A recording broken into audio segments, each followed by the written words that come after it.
우리 주님께서 하신 명령, 오늘 말씀 보게 되면 우리 예수님께서 부활하시고 난 다음에 승천하시기 전에 주님의 제자들 그리고 주의 교회에 앞으로 있게 될 그 교회에 명령하신 이 말씀을 보통 우리는 지상대명령이라고 불러요. 지극히 높은 명령, 절대로 거역해서는 안 될 그런 소중한 명령이라는 의미에서 그렇게 합니다. 사실 성경 말씀이 다 하나님 말씀이고 다 명령하시는 것이라면 다 지상대명령일 텐데 왜 그런 별명이 붙었을까? 그것은 우리 예수님께서 이 명령을 하실 때 당신이 어떤 분인지를 밝혀주시면서 말씀을 하셨기 때문에 그렇습니다. 18절에 보면 예수께서 나와 말씀하여 이르시되 하늘과 땅의 모든 권세를 내게 주셨으니 그러므로 너희는 가서, 그래요. 명령을 하고 있는 이가 목수 청년, 나사렛 청년 예수가 아니라는 거예요. 3년 동안 함께 밥 먹고 대화 나누고 했던 그런 선생님 정도가 아니라는 말입니다. 하늘과 땅의 모든 권세를 가지신 분, 즉 당신 자신이 하나님이라는 뜻을 내포하는 거예요. 그러면서 하신 명령이 모든 민족을 제자로 삼아 아버지와 아들과 성령의 이름으로 세례를 베풀고, 세례를 베풀래요. 세례를 주라고 말합니다. 세례를 주되 아버지와 아들과 성령의 이름으로 세례를 주라. 당신이 하나님이라고 하는 사실을 분명히 드러내 보여주고 있는 말씀입니다. 단순한 랍비나 뛰어난 스승의 명령이 아니라 하나님께서 하시는, 그것도 엄중한 형식을 담아서 하시는 말씀이기 때문에 그래서 우리는 이것을 지상대명령이라고 부르는 거예요. 주님께서 이 명령을 하시는 것을 오늘 우리가 세례를 준 것과 그렇게 맞추어서 생각을 해보게 되면 하나님의 명령은, 우리 주님의 명령은 가서 모든 민족 제자 삼아서 세례를 베풀어라, 세례를 주라는 거예요. 사랑하는 여러분, 우리 주님께서 교회에 주신 두 개의 예전이 있어요. 하나는 성찬식입니다. 이 성찬은 세례 받은 사람만이 참여할 수 있습니다. 그리고 또 하나가 세례식이지요.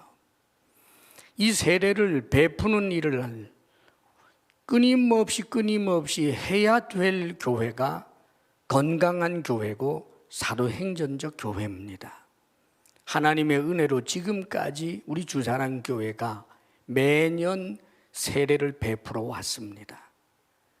세례를 베풀 사람이 없게 되는 것, 만일 파주에 있는 주사랑교회가 파주의 모든 사람이 다 예수 믿기 때문에 세례 베풀 수 없다면은야 기뻐할 일이겠습니다만은, 예수 안 믿는 사람이 지천으로 많은데도 불구하고 세례를 베풀 수가 없다라고 하는 것은 대단히 비극이 되어버리고 말 것입니다. 사랑하는 주사랑교회 성도 여러분, 하나님의 은혜로 지금까지 주사랑교회가 복음을 전하는 일을 감당하고 예수 믿기로 작정하고 그 믿음에서부터 떠나지 않고 길리움을 입어서 세례를 받게 되는 사람들이 매년 있어 왔습니다.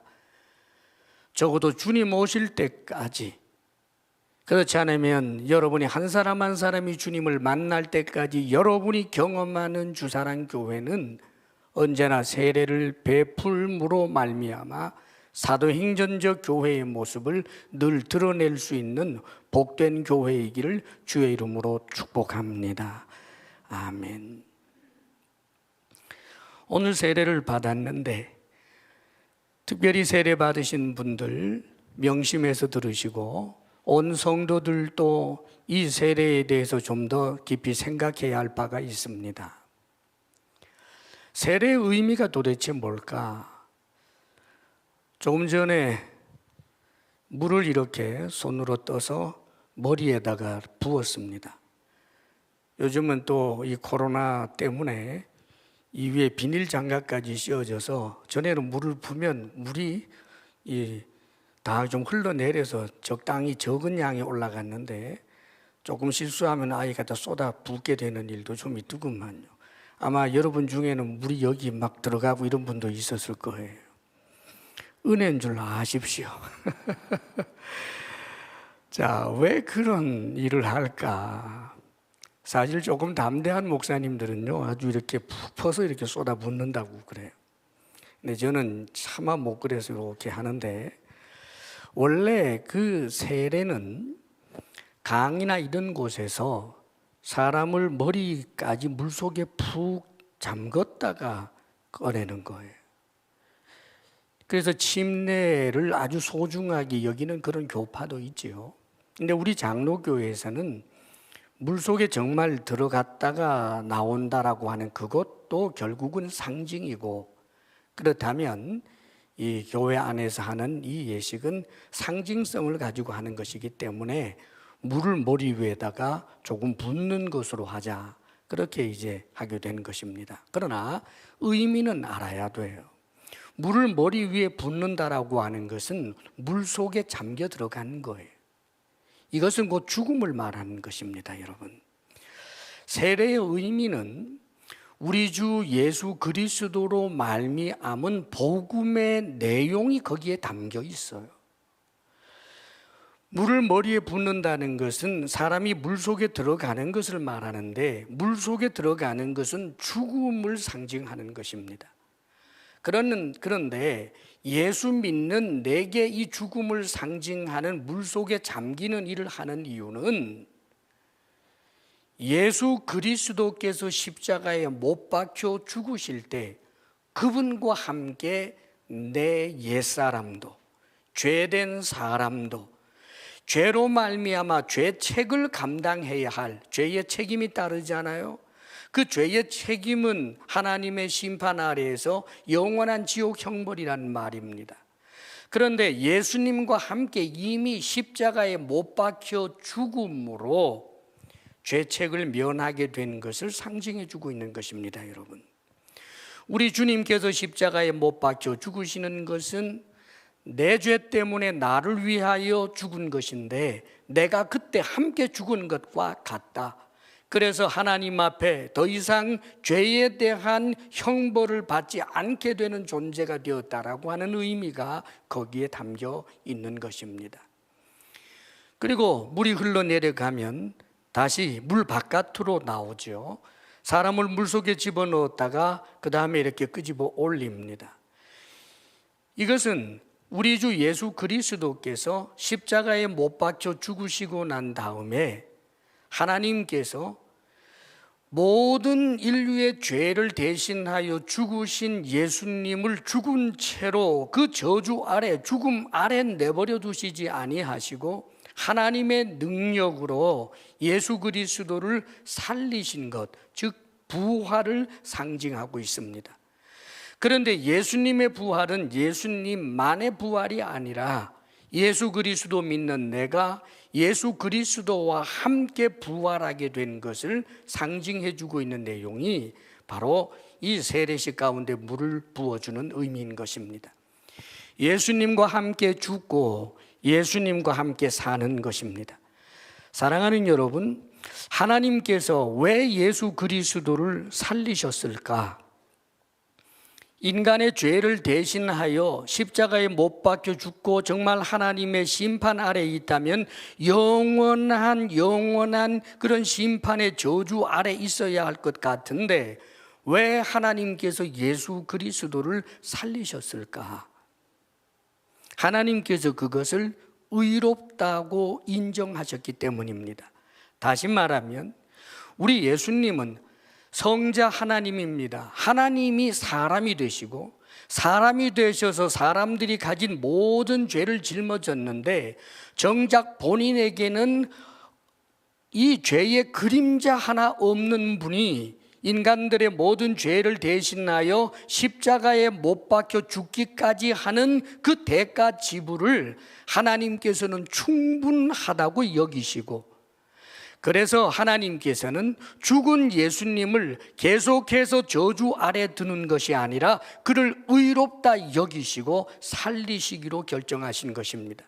동시에 하나님 자신도 하나님께서 대속 제물로 다른 인간을 만들어서 그렇게 하셨다면 하나님도 의롭지 못한 분이겠지만, 하나님의 아들이 사람이 되고 십자가에 못 박혀 죽는 것은 성부, 성자, 성령 삼위일체로 존재하시는 하나님에게는 그것이 하나님 자신의 희생이기 때문에 인간을 구원하기 위하여 또 다른 어떤 인간에게 피해를 입히는 것이 아니라 하나님 자신이 희생하는 일이었기 때문에 하나님께서 하나님 자신을 향하여 그 일을 스스로 의롭다 여기신 일이 바로 예수 그리스도 십자가 구속의 사건이기 때문에 죽으신 예수님을 우리 하나님께서는 다시 살리시고, 살리실 뿐만 아니라 다시 살아나신 그 예수님이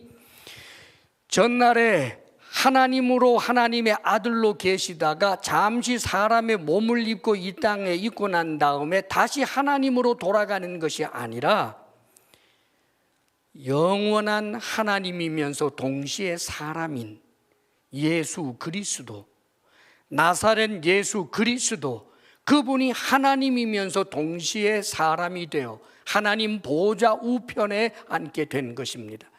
그렇기 때문에 사랑하는 여러분, 하나님이면서 사람이신 예수님이 부활하여 하나님의 보좌 우편에 앉으시고 영생을 누리게 된 것처럼 예수 믿는 사람들이 하나님, 우리 예수 그리스도와 연결이 되어서 하나가 되어서 예수 그리스도의 부활에 함께 참여하고 예수 그리스도의 영생에 함께 참여하고, 왜요? 그분은 하나님이면서 사람이기 때문입니다. 그러므로 사랑하는 여러분, 어떤 피조물도 상상할 수 없었던 놀라운 은혜를 하나님께서는 당신이 당신의 형상을 따라 지어 놓은 인간에게 베풀어 놓으신 엄청난 은혜여서 하늘의 그 어떤 지혜자도 상상도 할 수 없었던 하나님의 지혜요, 하나님의 사랑이요, 하나님의 긍휼인 것입니다. 그러므로 세례받은 여러분들은 잊지 마십시오.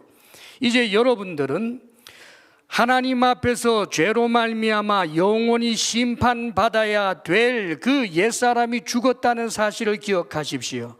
그러므로 여러분 속에 있는 그 옛사람, 죄의 본성이 여러분을 주장하지 못하도록 날마다 주님 앞에 나아가는 삶을 살아야 하는 것입니다. 동시에 우리 주 예수 그리스도를 살리신 것처럼 언젠가 우리도 죽게 될 것이지만 주님께서 그리하신 것과 같이 우리들도 부활하게 되고 예수님이 가지신 영생과 예수님이 가지신 그 모든 영광을 함께 누릴 수 있는 소망스러운 존재가 되었다는 사실을 한순간도 잊어서는 안 되는 것입니다. 그렇기 때문에 예수 믿는다라고 하는 가치는 유행이 아닙니다. 세상에 많은 사람들이 예수 믿는 것, 교회 가는 것에 갈채를 보내고 호감을 보일 때는 나 예수 믿는 사람입니다 하면서 교회에 다니다가 세상이 교회를 조롱하고 예수 믿는 것을 조롱할 때는 쉽게 예수님을 떠나도 된다고 생각하는 것은 마치 진주를 돼지에게 던지는 것처럼 자기 자신에게 있는 가장 소중한 가치를 스스로 짓밟아 훼손하는 어리석은 일이라는 것을 잊지 않아야 합니다. 그러므로 저는 오늘 세례받은 여러분에게 요구합니다. 생명이 요구받아야 한다면 생명을 내어놓으십시오. 예수 그리스도를 믿기 위하여 지불해야 될 대가가 아무리 엄청나다고 할지라도 예수 그리스도를 믿는 믿음을 저버리지 않기를 주의 이름으로 축복합니다. 이런 귀한 세례를 우리가 이렇게 베풀었습니다. 자, 그런데 사랑하는 여러분, 주님께서는 우리로 하여금 세례를 베풀라라고 말씀하셨지만 아무에게나 세례를 베풀겠습니까? 세례는 누구나에게 베푸는 것이 아닙니다. 예수 그리스도를 믿는 사람에게 세례를 베푸는 거예요. 다시 말하면 우리 주사랑교회가 앞으로도 계속하여 세례를 베푸는 일들, 이 아름다운 일들이 지속되기 위해서는 주사랑교회가 사도행전적 교회와 같이 끊임없이 복음을 전하는 일을 해야 한다는 사실을 잊어서는 안 됩니다. 왜 예수님이 십자가에 못 박혀 죽었습니까? 왜 하나님의 아들이 사람이 되었습니까? 왜 그런 일들을 하나님께서 진행하셨을까요? 우리는 하나님의 마음을 알아야 합니다. 우리는 이 성경 말씀을 귀하게 알고, 어떤 이들은 고전 정도로 알고, 이 세상의 윤리 도덕을 세우는 데 있어서 아주 중요한 그런 가르침으로 그렇게 세상은 압니다. 참으로 주옥 같은 윤리 도덕 교훈들이 얼마나 많은지 모릅니다. 이 세상을 살아내는데 좋은 그런 지혜들이 여기 정말 많이 있습니다. 정작 하나님께서 이 성경을 주신 목적과 이유가 뭐겠습니까?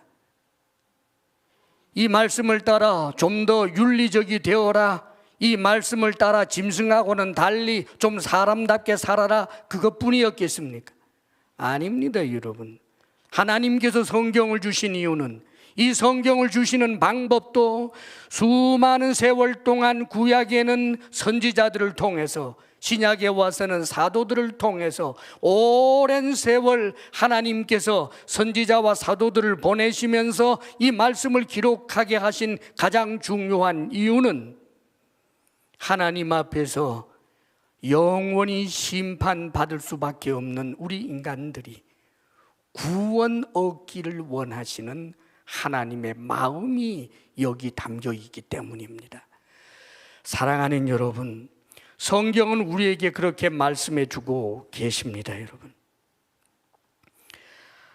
하나님께서 그 아들을 세상에 보내신 이유가 뭐겠어요?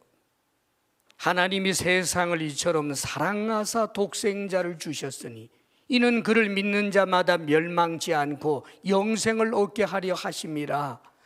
하나님이 그 아들을 세상에 보내신 것은 세상을 심판하려 하심이 아니요, 아들로 말미암아 세상을 구원받게 하려 함이라고 말씀합니다. 사랑하는 여러분, 이 하나님의 마음을 우리는 읽을 줄 알아야 합니다. 하나님의 그 마음을 우리가 느낄 줄 알아야 합니다. 하나님의 소원이 무엇인지 우리는 알아야 합니다. 하나님 사랑합니다라고 말한다면 그 하나님의 사랑하시는, 내가 사랑하는 그 하나님의 가지신 소원이 무엇인지 알고 하나님께서 원하시는 그 일을 우리 삶의 우선순위로 둘 줄 알아야 하지 않겠습니까, 여러분? 하나님의 마음을 모르는 그런 성도들도 참 많습니다, 여러분. 구약에 보면 요나라고 하는 선지자가 있었어요. 하나님께서 요나 선지자에게 니느웨에 가서 40일이 지나면 이 니느웨 성이 멸망한다라고 이야기해라 그랬어요. 말하자면 심판선언이에요, 그냥. 그런데 이 요나가 하나님의 마음을 도대체 헤아릴 줄을 몰라요.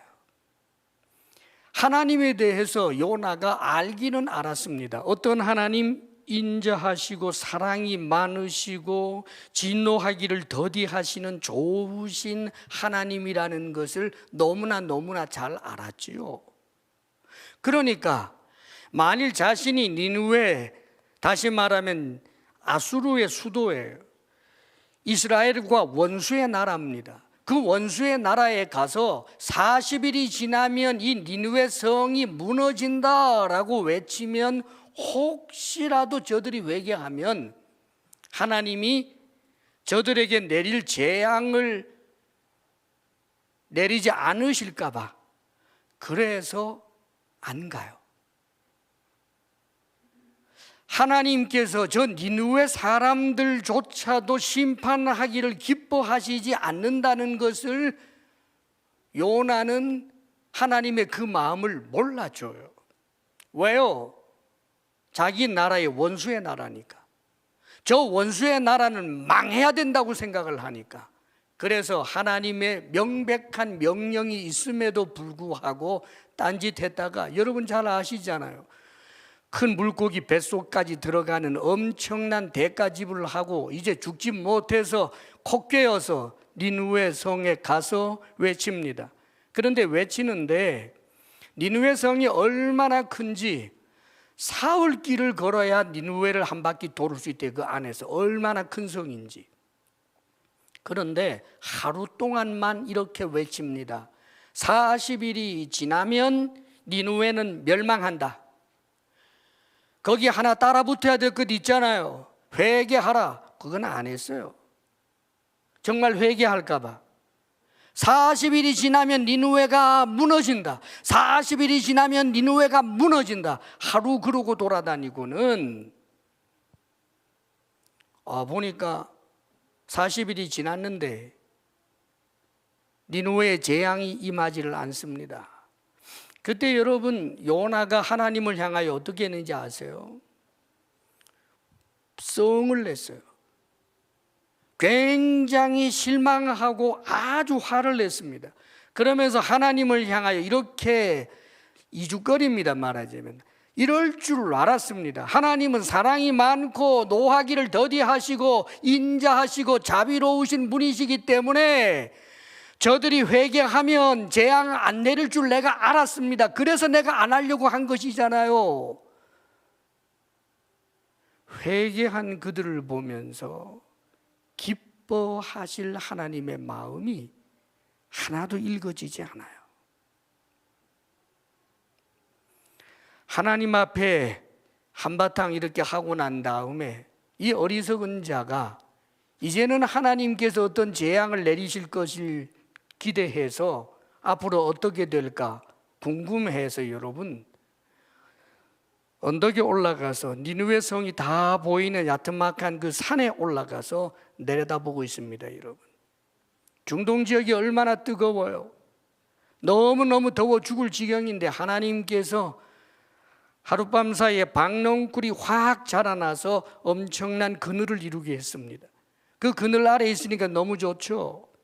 그래서 이제 저 니느웨가 어떻게 되는가 내려다보고 있었는데 웬걸요? 하나님께서 벌레를 하나 보내셔서 갉아먹음으로 말미암아 그게 말라 죽었어요. 박농쿨이. 그랬더니 얼마나 뜨거운 빛이 몰려오는지 더워서 견딜 수 없으니까 그가 한 말을 기억하십시오. 하나님 나 죽여주세요. 네가 썽을 내는 것이 마땅하냐? 예, 썽 내다가 죽어도 마땅합니다. 이렇게 하나님에게 대들어요.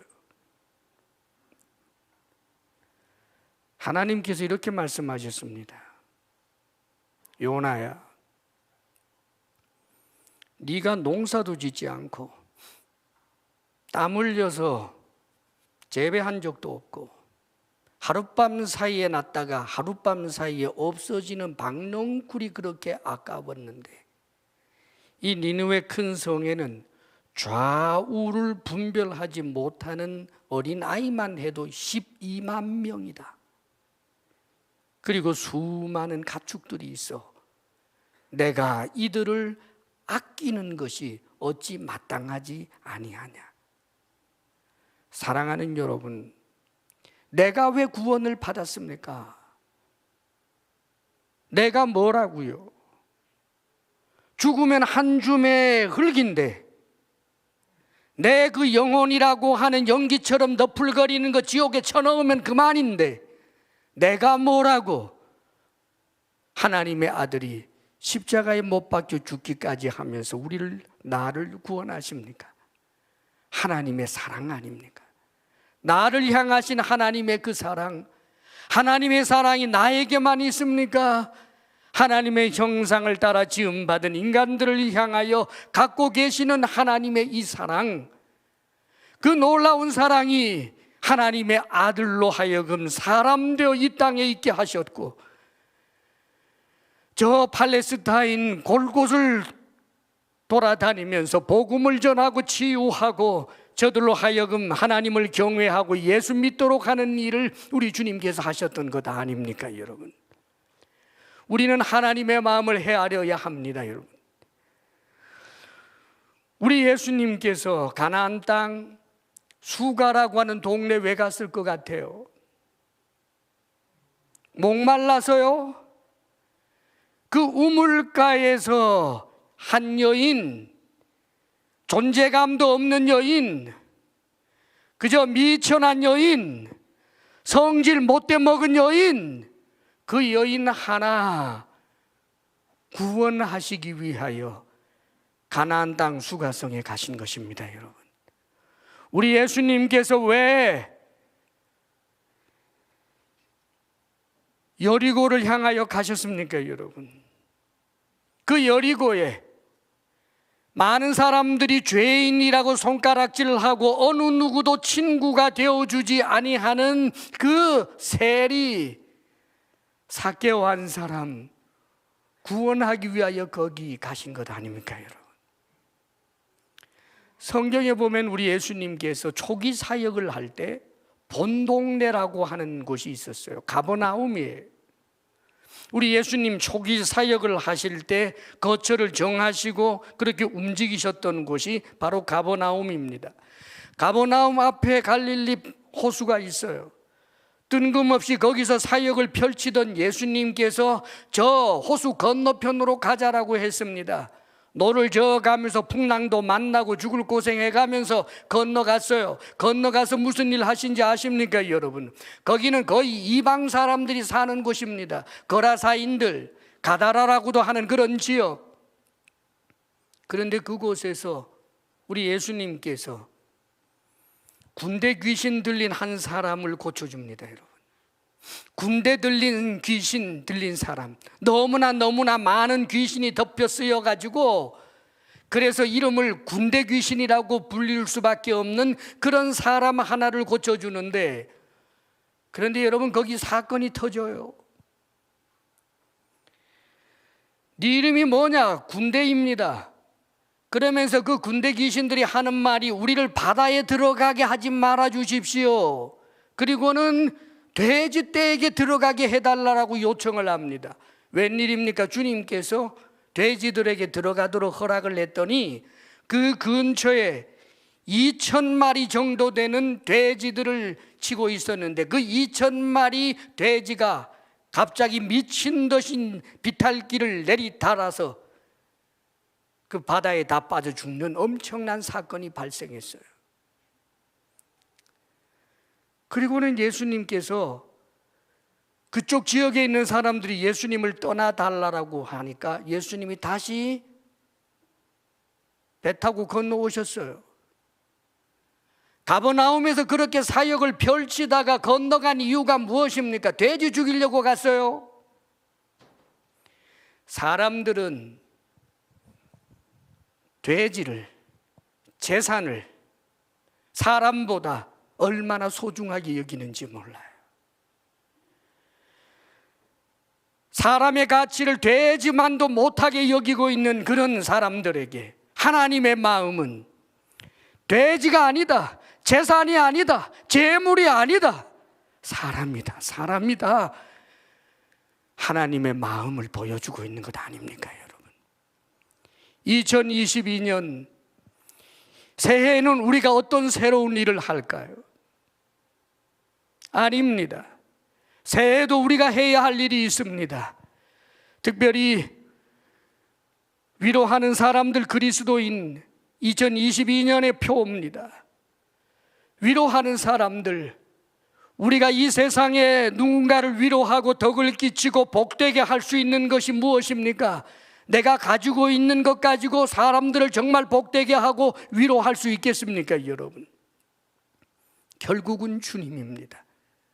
내가 누군가를 섬기고 덕담을 나누고 격려해주고 그가 나를 좀 의지하게 될 때 내가 믿는 예수 그리스도를 전해줄 수 있는 사람, 내가 위로하는 것에는 한계가 있기 때문에 그로 하여금 주님을 만나게 하는 그 일 말입니다. 여러분, 사랑하는 여러분, 우리 주사랑교회가 언제까지나 그런 교회가 될 수 있었으면 좋겠습니다.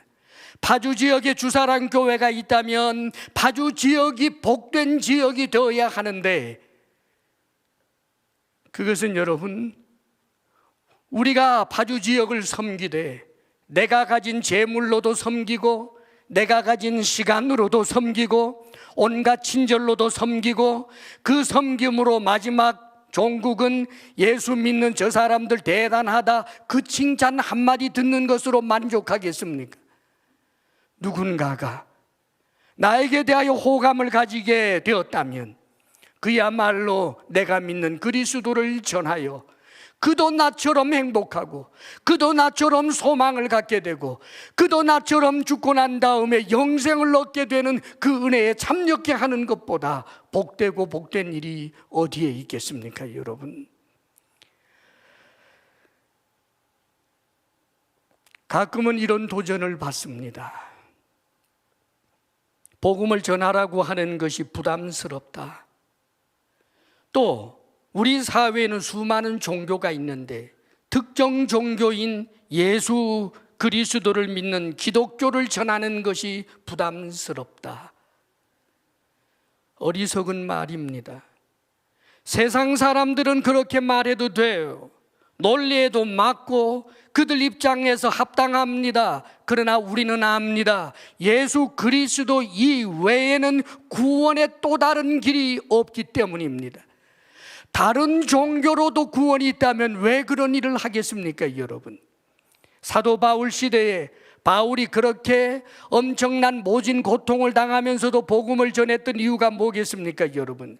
그때 종교가 얼마나 많았습니까? 도시들마다 오랜 역사 동안 그 성들은 그들이 섬기고 있는 우상 혹은 신들을 중심으로 해서 질서가 만들어지고 돌아가고 있었습니다. 문화 풍속도 거기에 있었고 여러 가지 아름다운 그런 전통들도 전부 거기에서 나왔습니다. 음악도 예술도 전부 그곳에서 다 자리 잡고 나오고 있는데 바울이 복음을 전하는 것 때문에 온 성을 흔들어 놓기 시작합니다. 오죽하면 그 당시의 식자들이 사도 바울을 연병이라고 불렀습니다. 여러분, 사회를 혼란스럽게 하는 사람이라고 생각을 했습니다. 그럼에도 불구하고 복음 전하는 일을 멈출 수 없었습니다. 왜요?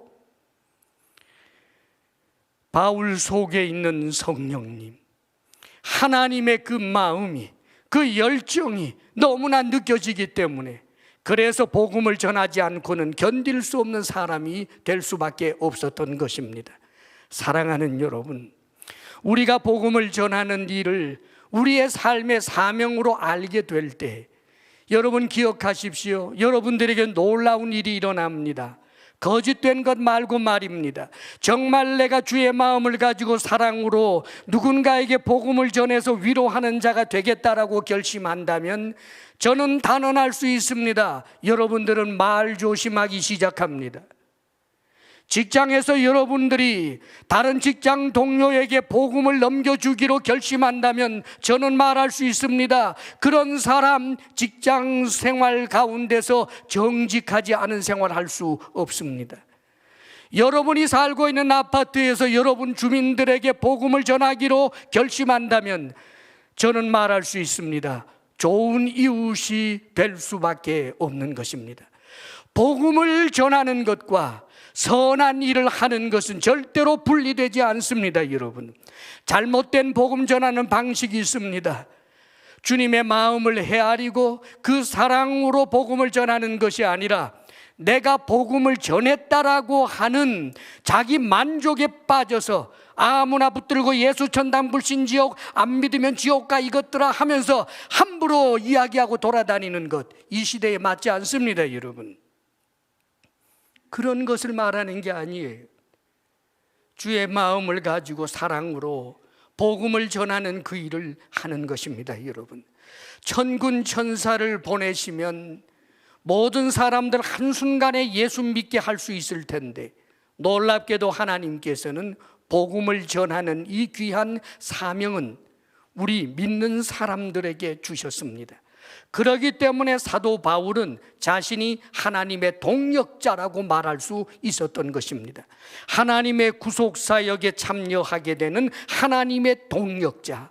그렇기 때문에 이 시대의 역사의 주역, 그들이 바로 복음을 전하는 사람이라는 사실을 잊지 마시기를 바랍니다. 당부하기는 부담감과 어려움과 그런 마음으로가 아니라 기쁨과 감사함으로 여러분들이 세상 속에 수많은 사람들을 섬겨가며 복음을 전하는 일에 힘쓸 수 있기를 주의 이름으로 축원합니다. 그리하여 2022년 또 이 한 해에도 우리가 전한 복음으로 말미암아 수많은 이들이 예수님 믿게 되고, 우리 주사랑 교회에서 세례식을 하나님 앞에서 거행하게 되는 이 아름답고 감격스러운 일들이 계속해서 반복해서 일어날 수 있기를 주의 이름으로 간절히 축원합니다. 기도하겠습니다.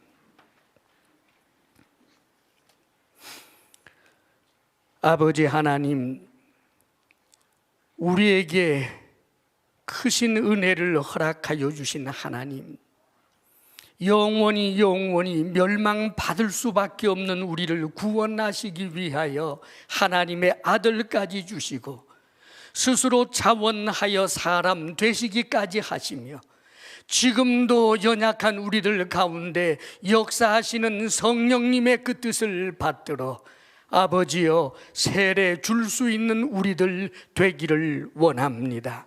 아버지 하나님, 복음 전하는 우리들로 말미암아 파주 지역이 복된 도시가 되게 하여 주옵소서. 감사합니다. 예수님 이름으로 기도하옵나이다. 아멘.